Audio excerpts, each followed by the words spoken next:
సంక్షేమ పాలనకు పెద్దపీట వేస్తున్న రేవంత్ సర్కార్ కీలక నిర్ణయం తీసుకుంది. రాష్ట్రంలో మరో కొత్త పథకాన్ని ప్రారంభించింది. అదే సుప్రభాత భోజనం. దీని ద్వారా అంగన్వాడీ కేంద్రాలకు వచ్చే పిల్లలకు ఇకపై ఉదయం అల్పాహారం కూడా అందించాలని రాష్ట్ర సర్కార్ భావిస్తుంది.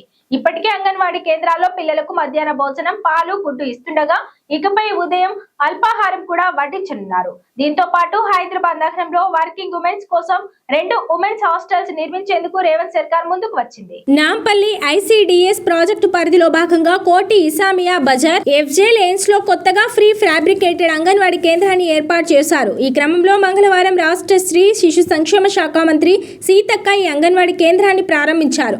ఈ సందర్భంగా మంత్రి మాట్లాడుతూ మోడర్న్ స్కూల్ లెవెల్లో ప్రారంభ బాల్య విద్యా కేంద్రాలుగా అంగన్వాడీలను అభివృద్ధి చేయాలని తమ ప్రభుత్వం నిర్ణయించుకుంది అన్నారు. అదే లక్ష్యంతో ఈ అంగన్వాడీ కేంద్రంలో AI based reading assistant, digital learning, gamified education పరికరాలు, ఇమర్సివ్ లెర్నింగ్ ఫెసిలిటీస్ వంటి సౌకర్యాలు కల్పించినట్లు చెప్పారు.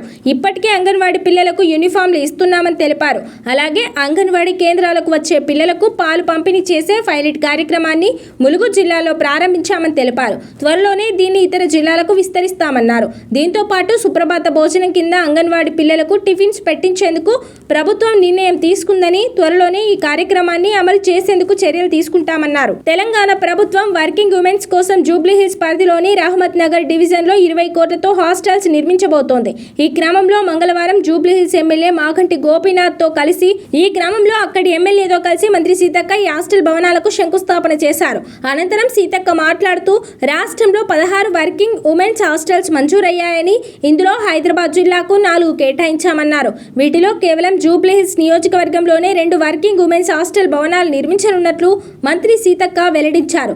ఒక్కో హాస్టల్లో 1000 మంది వర్కింగ్ ఉమెన్స్ కి వసతి కల్పించనున్నట్లు తెలిపారు.